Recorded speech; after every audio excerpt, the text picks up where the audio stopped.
You've probably heard this advice a million times in the Etsy print on demand world when it comes to designing. Things like add value or make it your own or just combine some trends. You've probably even heard me say this a time or two, and that's great. Love that for us. But what does that actually mean when you're staring at a blank canvas? If you've ever found a trending design style and thought, this is cute, but I don't want to just copy it. How do I make something new and relevant and something people actually want to buy? You're in the right place because today I'm walking you through the full process. We're talking a trending design style that's simple but still going strong, real Etsy examples of how sellers are remixing it to show you what's possible, and then I'm going to show you how to take that trend, pair it with a proven design structure, and connect it with an actual niche and customer identity to make something original. I know. I promise I'll make it make sense. And we'll do it all inside Kittl with a little help from AI and some potential product choices that it can work with in Printify. In case we haven't met yet, my name is Mandy, a busy boy mom and active top 1% seller on Etsy. I've made over $1 million as a product-based business owner over the years, combined between handmade and print on demand.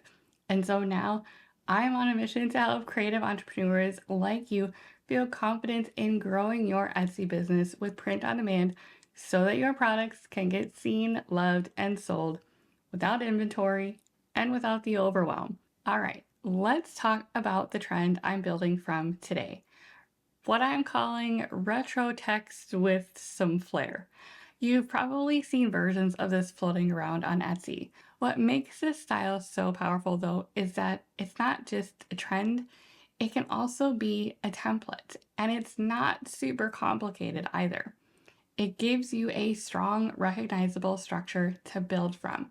And that makes it super beginner friendly while still offering tons of room to make it your own.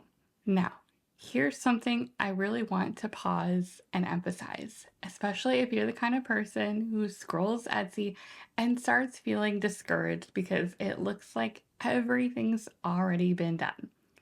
Just because a trend has been around doesn't mean that there isn't room for you. In fact, the best trends don't just pop up and disappear. They evolve, they adapt, they get reimagined and combined with other trends over and over again by sellers who are paying attention. This is the magic that most people miss. Think about how many variations we've seen of in my fill in the blank era, or social club, or hobby club, or mom squad type graphics, or varsity lettering and arched text. All of those examples are trends that started strong but continue to thrive because sellers kept remixing them in new ways for new audiences. So don't fall into the trap of thinking it's too late.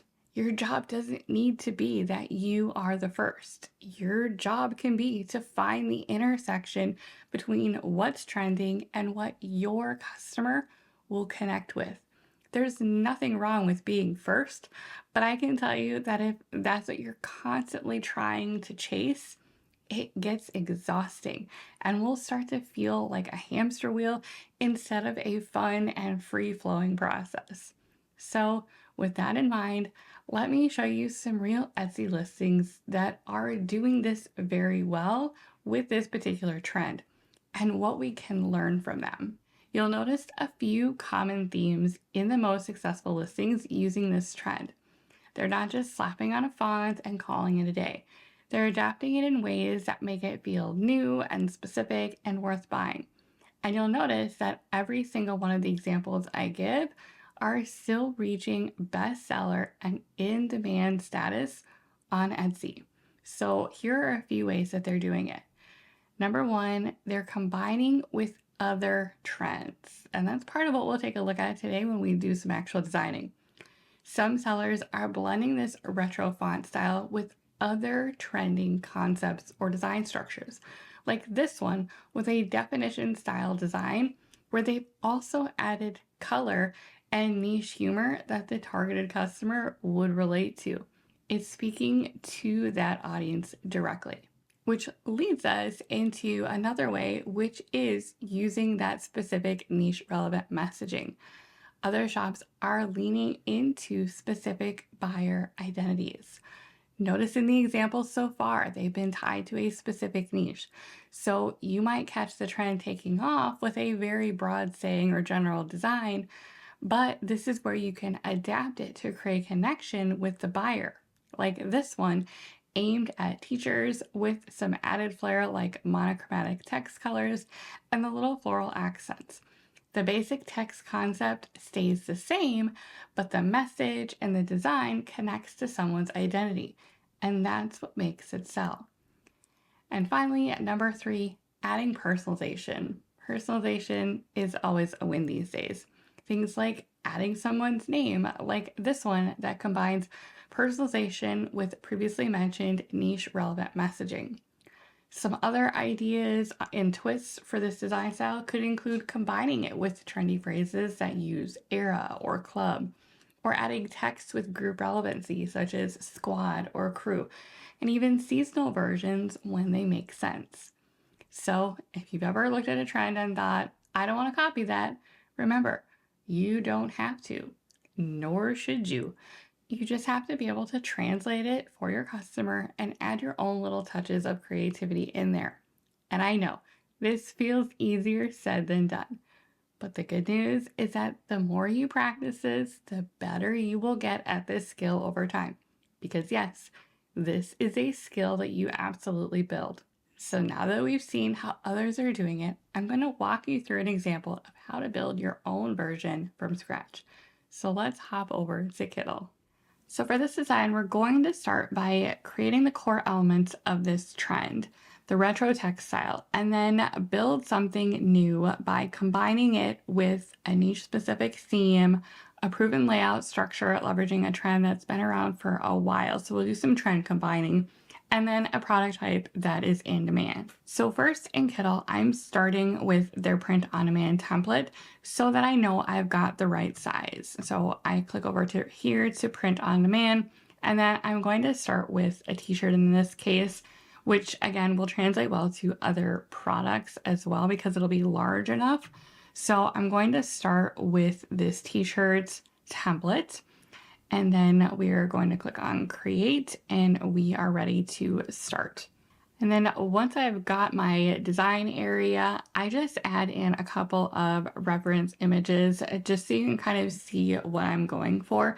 So the niche that I'm going to build this for is the bookish or book lover niche, which consistently performs very well on Etsy.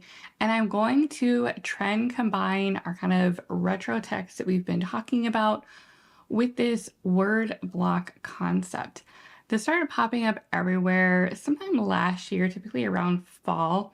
And as you can see, even just from recently reviewing listings, it's still performing well and it's showing up in a variety of styles. But instead of just recreating this as is and throwing a different word on the front with the same style, I'm going to combine the two so that it takes on a different style and a different look. So first, I'm going to start with our retro text. And I'm just going to change the background color of our design board just so that it's a little bit darker and I can see my light text. So first, I'm going to do the phrase book club as my text. And for this, Kittl has a lot of different fonts built in. One that I tend to like for this style is this one called Bunky. And it doesn't look like a whole lot to begin with, but if I start with, I want to have kind of one big letter in the front to kind of build off of. If I go to the glyphs area, which it looks like a fancy A over here. If I click on that and then I type in the letter that I'm wanting to change, you can see that I've got some different options here. And so I can do that and replace that with kind of a different fancier letter B in this case. So with this, you can definitely choose one of the fonts that Kittl has. Otherwise, another one that I like is called Picky Retro, and I got this one from Creative Fabrica. And within Kittl, like most design platforms, you can upload your own fonts to this. So if I upload Picky Retro and then I do that process again where I highlight what I'm trying to change, and then if I come over here and type in my letter, you can see that I have some additional options here as well. So I'm going to stick with this default one in Kittl for now. And because I'm going to make this larger for the first letter, and so with this, I'm going to add the rest of the word now separately so that I can size it differently. And then for this one, let's change the ending here as well and see what different glyphs we have. So we'll do that one. The thing is with glyphs, don't overdo them. If you start adding glyphs to all of your letters, it's going to make it look really weird and it's going to be really hard to read. So I typically like to have them sometimes on the first letter and the last one. Again, it kind of depends on the letters you're working with. Some of them work better than others. But typically I like where there's a balance like this, and then I can kind of just adjust this a little bit. So you can see it really does look like it goes together naturally. And then you'll notice when I do this next one, I want to do book club. And for this one, I want it to just sit underneath and kind of tucked in almost right below it so that you get a little bit of difference there in that sizing and space. And because I've got it nice and tucked in like this, I don't want to add on those extra glyphs. In fact, I might actually shrink the text spacing a little bit over here just so that the letters are kind of nice and tucked in together. And again, what I'm going for, you'll notice that I've got this bottom word just kind of tucked in those little ridges of the letters above it. So that looks pretty good for that one for now, and we may adjust it as we go. But for now, I'm just going to group this part together just so that we have one piece here. Then I'm going to add in our little text block here. And for this, we're going to get a little assistance from ChatGPT because I don't want this to just be random kind of generic words. I want them to make sense for this customer, for this book club or book lover niche, and who it's intended for. So I want it to feel more relatable and to have that stronger connection. So when we go over to ChatGPT, then the prompt that I'm using is create a long paragraph that incorporates words that relate to a reading club or book lover. Don't make a sense, just a string of words that they would understand in that niche. Give me about 30 words and end each word or phrase with a period, not a comma. And you'll see why I do that when we actually get a response here. So 30 words is usually too much, but I do that so that I can pick and choose depending on the space that I've got for it and the niche. So if I bring in the selection that I want, you can see it's in a nice little paragraph, and I've got things like TBR pile and dual POV and book haul and bookish vibes and plot twist and dog-eared pages. So again, all things that are relevant and make sense to someone in this niche. So once I've got my selection of words, I drop these into, as you can see, a new text box here in Kittl. And then I want to use the text alignment to justify this. So if I select this, and you may not see it right away, but basically instead of left, center, or right justified, if I click on the little additional text settings here, those three little dots, you can see this last one where all the lines are the same length is our justify. So if I click on that, you can see that it is going to stretch my text so that each line completely fills the space. But I'm also going to change the font to kind of match this bookish vibe that we're going for. I like for this one in particular, I'm going to use, it's called Special Elite. It's kind of a weathered looking typewriter font. And so that really makes sense, again, for this kind of bookish niche, that it's got that style. And then I can adjust my wording and sizing from there. Again, it's really going to depend on the words that you've got in there and the spacing of the text itself. And so I'm going to increase my font size here a little bit. And then I'm going to spread this out. I like this particular version that I have because you'll notice at the end it says happily ever after. And I feel like that just is so fitting for this bookish niche design. And so I'm just going to keep playing a little bit with my text sizing until I get it to just the right size. And I want this to almost be squared off because I want this to fit nicely behind this other one. So you can see that looks about right with what I'm going for. And so I'm going to center this.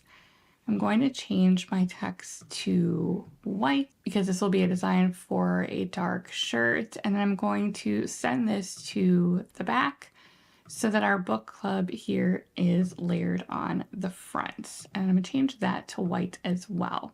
And then the last thing that I want to do is, again, I could leave it like this and that would be fine. But I'm going to just adjust this top book club slightly. And I want to just give it a little bit of tilt so that it almost like looks like it's kind of stamped across there. And we saw this a little bit with some designs, and we can see that there was a little bit of tilt here in this one, especially with having that slightly more script font. So again, we're using a slightly different font, but I'm just doing a little bit of adjustment here. And when I do that, I might ungroup it briefly just to, again, kind of tuck all of this in with our letter B that we've got there so that it all sits nice and close together like that. And so from there, that is our simple recreated design. If we want to, again, adjust any of this, we certainly can, but this looks pretty good to me and what I would list for this particular design style and design structure. And again, our goal here was that this is a brand new design. We took elements from this one up here, our retro font. We've got then elements from our structure of this design, and we've combined them. Now, could I go through and add some little sparkles and some other things? Sure. But I'm erring on the side of more simple. We don't always need to keep adding things to designs. Sometimes simple is best, and sometimes following the simplified structure of each of these can work really well in our favor by not overcomplicating it. And that's really one of the things that I've learned over time with designing is that your designs don't have to be complicated to sell really well. And Kittl makes designs like this one and so many other ones super easy to accomplish. So if you are new to Kittl or haven't used them before, you want to try it out with a discount, I've got a link and a coupon code below for you. But otherwise, this is ready to go. And so I can simply grab this design board and I can download it as a transparent PNG, and it's ready to go onto my products from here. My primary printing partner is Printify, and I have used them since day one for all of my designs and products. My tried and true bestsellers are Comfort Colors 1717 t-shirts and Gildan 18,000 sweatshirts. I personally use SwiftPOD for my shops as the printing partner, but they have a variety that you can choose from depending on your preference. Now, if apparel is not your jam, then for something like a book lover niche design like this, a journal could be a great option where you can even add personalization if you choose to. My favorite sample is from District Photo using their hardcover lined journals. This design would even fit on a mug or tote with no additional changes needed. For mugs, I actually love that Monster Digital now offers these and they come in sturdy cardboard boxes instead of styrofoam. And then for totes, I like the Liberty totes from Monster Digital as well. Typically, I start with 1 to 2 products so that I have a clear focus. And then any other products that I add beyond that, I consider complementary products for scaling that I add once I have some proven designs that are selling. To pull it all together, I make sure to use a strong mockup. For a design like this, where there's a lot of text, I like to use flat lays so that the text is a little easier to read versus a more aesthetic model of mockup where the design is sometimes appearing farther away. One of my favorite shops is Mocks by Little Feather. Michelle is amazing with her mockups and has been gracious enough to provide a discount for you to use. So make sure you grab that code from the description if you're needing some really great mockups. All right, let's recap what we just did. You watched me take a design trend that's been around for a while, our retro text, and instead of copying what's already out there, we combined it with another trend that's still going strong. We customize it for a specific niche and customer identity. We use a little AI magic to generate words that actually resonate with that customer. And then we turned it into a design that's adaptable across multiple in-demand Printify products. This is ultimately how trends evolve. This is how you stop second guessing and start creating products that feel original and also sellable. It's not about reinventing the wheel, it's about remixing what's working and making it make sense for your shop and for your customer ultimately. And like I said earlier, this is a skill that you learn and practice along the way.